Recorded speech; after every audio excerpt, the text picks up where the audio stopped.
درود شریف ایک ایسی عظیم عبادت جس میں اللہ تعالی اور اس کے فرشتے بھی شریک ہوتے ہیں۔ قرآن مجید میں اللہ تعالی ارشاد فرماتا ہے، بے شک اللہ اور اس کے فرشتے نبی صلی اللہ علیہ وسلم پر درود بھیجتے ہیں۔ اے ایمان والوں، تم بھی نبی صلی اللہ علیہ وسلم پر درود اور سلام بھیجا کرو۔ درود شریف صرف کچھ الفاظ نہیں بلکہ مومن کے لیے رحمت، برکت اور سکون کا بہترین ذریعہ ہے۔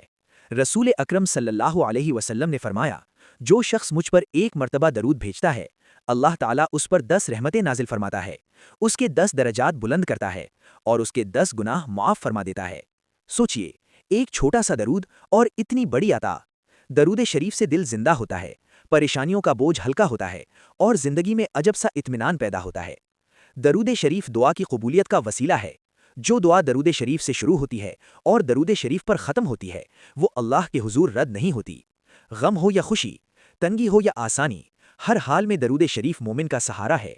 قیامت کے دن رسول کریم صلی اللہ علیہ وسلم نے فرمایا، میرے سب سے قریب وہی ہوگا جو دنیا میں مجھ پر سب سے زیادہ درود بھیجنے والا ہوگا۔ درود شریف سے نبی صلی اللہ علیہ وسلم سے محبت بڑھتی ہے اور یہی محبت ہمیں جنت کے قریب لے جاتی ہے۔ آئیے اپنی زندگی کو درود شریف سے روشن کریں۔ صبح اور شام چلتی پھرتی زندگی میں ہر موقع پر درود شریف کو اپنا ساتھی بنائیں، کیونکہ درود شریف رحمت بھی ہے، برکت بھی اور اللہ کی رضا پانے کا بہترین ذریعہ بھی۔